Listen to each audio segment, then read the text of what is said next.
શ્રીહરિ પરમાનંદમ ઉપદેષ્ટારમીશ્વરમ વ્યાપકમ સર્વલોકાનામ કારણમ તમ નમામ્યહમ. સર્વને જય શ્રી કૃષ્ણ, જય મહાદેવ.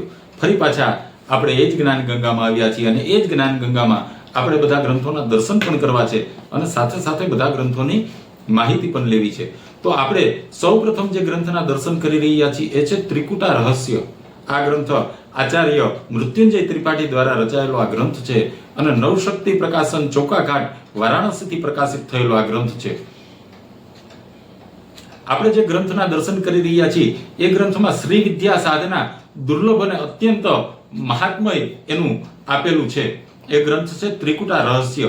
એના રહસ્યો જે ભૈરવ શક્તિ અને ત્રિપુરા ઉપાસના સાથે જોડાયેલા છે. આ ગ્રંથ સાધનાના એવા માર્ગો જે મનુષ્યોને ભોગ અને મોક્ષ આપનારું બંને આપનારા છે. શક્તિ ઉપાસના માત્ર દેવીઓ સુધી સીમિત નથી, તે યોગિની, માતૃકા અને સ્થાનિક ગ્રામ દેવીઓ સુધી વિસ્તરેલી છે. 10 મહાવિદ્યા તંત્ર સાધનાનું હૃદય છે.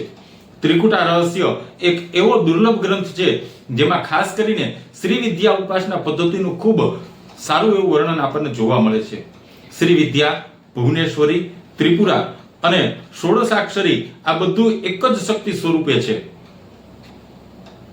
આ ઉપાસના આજે વિશ્વભરમાં વૈદિક તંત્ર માર્ગમાં સાધકો દ્વારા અપનાવવામાં આવે છે. આ ગ્રંથમાં શ્રી વિદ્યા ઉપાસનાને એક અત્યંત ગૂઢ અને શક્તિશાળી રીતના દર્શાવવામાં આવી છે. પાંડુલિપિના અધ્યયનથી જાણવા મળે છે કે શ્રી વિદ્યા, ત્રિપુરા અને તેના ભૈરવ કામેશ્વર ત્રણેયના ષોડશાક્ષરી વિદ્યાના ત્રણેય કુટો એટલે કે તત્વો છે. આ ત્રિવિધ એકીકરણને કારણે એનું નામ છે ત્રિકુટા રહસ્ય. આ ગ્રંથ મુખ્ય 2 ભાગમાં વિભાજિત થયેલ છે. પ્રથમ ભાગ ઉપાસના ખંડ, જેમાં શ્રી વિદ્યા સાધનાના જપ, પૂજન અને વિધિઓનું વિશિષ્ટ વર્ણન આપણને પ્રાપ્ત થાય છે. પ્રારંભિક પટલોમાં આખા મંત્રોનો ઉદ્ઘાટન, શ્રી ત્રિપુરા દેવીનું ધ્યાન અને 3 કુટોની પરિભાષા આપવામાં આવી છે.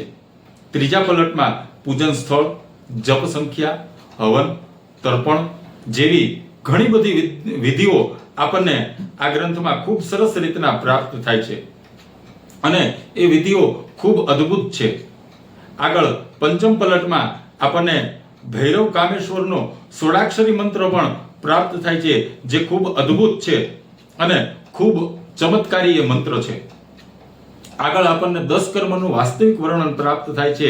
સામાન્ય રીતે ષટકર્મ તંત્ર માર્ગમાં જાણીતા છે, પણ આ ગ્રંથમાં વધારાના 4 કર્મોનું વર્ણન આપણને આ ગ્રંથમાં જાણવા મળે છે. એમાં મૌક્તિક કર્મ, શાંતાનિક, પુષ્ટિકરણ અને શાંતિકરણ આનું ખૂબ સારું વર્ણન આપણને આમાં પ્રાપ્ત થાય છે. આગળના 10 પલટ સુધી નિત્ય પૂજા અને વિશિષ્ટ પૂજા વિધિઓ આપવામાં આવી છે. યંત્ર સ્થાન, ઉપચાર તેમજ ઉપાસનાનું તંત્ર શાસ્ત્રીય વિધાન પણ આપણને આમાંથી પ્રાપ્ત થાય છે. સૂર્યગ્રહણ કાલિક પૂજા, ચંદ્રગ્રહણ પૂજા, નવરાત્રી પૂજા, દરેક પટલમાં યંત્ર નિર્માણ, મંત્ર, જપ, હવન તેમજ તેના વિશિષ્ટ ફળોની વિગતવાર માહિતી આપવામાં આવી છે. 16 શક્તિશાળી કવચોનું અદ્ભુત વર્ણન પણ આપણને આમાં પ્રાપ્ત થાય છે, જેમાં વજ્ર પંજર કવચ, એનાથી બાળાદી દેવતાઓની રક્ષા થાય છે. ત્યારબાદ ચિંતામણી કવચ, એ સર્વ ઈચ્છાઓની પૂર્તિ માટે છે. જગન્મંગલ કવચ, આ શ્રી વિદ્યાઓની સિદ્ધિઓ માટે છે. ત્યારબાદ જગદીશ કવચ, આ સર્વ સિદ્ધિપ્રદ છે. કામિકા કવચ, એ વિદ્યા શ્રેષ્ઠતા માટે છે. ત્રિવિક્રમ કવચ, આ ત્રિલોકના રક્ષણ માટે છે. આવા અદ્ભુત કવચો આપણને આ ગ્રંથમાંથી પ્રાપ્ત થાય છે અને આવા અનેક અદ્ભુત રહસ્યોને ઉજાગર કરતો આ ગ્રંથ એ છે ત્રિકુટા રહસ્ય ગ્રંથ. આ ખાલી ગ્રંથ નથી, એ આપણી અંદર બેઠેલી ભૈરવ શક્તિને જાગૃત કરનારો આ ગ્રંથ છે. એ છે ત્રિકુટા રહસ્ય. ત્યારબાદ આપણે જે બીજા ગ્રંથના દર્શન કરી રહ્યા છીએ એ છે ચંડીપાઠ. આનો અનુવાદ શંકરદત્ત પાર્વતી શંકર શાસ્ત્રીએ કરેલો છે અને સસ્તું સાહિત્યવર્ધક કાર્યાલય અમદાવાદ અને મુંબઈથી પ્રકાશિત થયેલો આ ગ્રંથ છે. આ ગ્રંથ સંવત 2016માં પ્રકાશિત થયેલ, જેને આજે 67 વર્ષ પૂર્ણ થયા છે. શક્તિ પૂજા એટલે કે દેવીની ઉપાસના જે મનુષ્યને શક્તિશાળી અને સાહસિક બનાવે છે. જ્યાં નારીઓની પૂજા થાય છે ત્યાં દેવતાઓનો વાસ હોય છે, એટલે કે નારી નારાયણી છે, સ્ત્રી એ શક્તિ છે. ચંડી પાઠે જગદંબાનું ગાન છે. જગદંબાએ જે ક્રિયાઓ કરી, જે યુદ્ધ વિલાસ કર્યો છે, તે આપણને આ પાઠમાં જોઈ શકીએ છીએ. કારણ કે શક્તિ એ કોઈ કાલ્પનિક શક્તિ નથી, એ તો આત્માને અજવાળતી જીવનને સાકાર કરતી એક ચિન્મય શક્તિ છે. દેવી એ કરુણા છે, પણ સાથે સાથે પરાક્રમ પણ છે, જે ભયનો નાશ કરે છે અને ભક્તને ભક્તિમાં લીન કરે છે. ચંડી પાઠના અલગ અલગ 4 થી 5000 જેટલા પ્રયોગો છે. કદાચ આનાથી વધારે પણ હોઈ શકે, પણ આપણી પાસે જે પ્રયોગો છે આપણે એની ચર્ચા કરી રહ્યા છીએ. અને હજી નવા પ્રયોગો ચંડી પાઠના આપણને મળતા જ હોય છે. એટલે ઘણા બધા પ્રયોગો ચંડી પાઠના આપ્યા છે, જેનાથી તમારા જીવનના તમામ કાર્ય પૂર્ણ આપણે કરી શકીએ છીએ. જો જરૂર હોય તો ફક્ત શ્રદ્ધાની છે, કારણ કે તસ્ય તસ્યામ ચલામ શ્રદ્ધા, જેનામાં જેવી શ્રદ્ધા એ રીતનું આપણને ફળ પ્રાપ્ત થતું હોય છે. તો માત્ર અતૂટ શ્રદ્ધાથી આપણે પણ શક્તિ તત્વનો અનુભવ કરી શકીએ છીએ. આપણા જીવનની કોઈ પણ સમસ્યાનું સમાધાન માત્ર ચંડી પાઠથી નિવારણ થઈ શકે છે. કારણ અઢળક પ્રયોગો આપણને ચંડી પાઠ ના પ્રાપ્ત થાય છે. આ ગ્રંથ સંપૂર્ણપણે આપણને ગુજરાતીમાં પ્રાપ્ત થાય છે, જેમાં ભગવતી સ્તુતિ, નિત્ય પાઠ સંકલ્પ, આસન વિધિ, ભૂશુદ્ધિ, ભૂત શુદ્ધિ, માતૃકા ન્યાસ, યંત્રની પૂજા, તાંત્રિક 99 યંત્ર,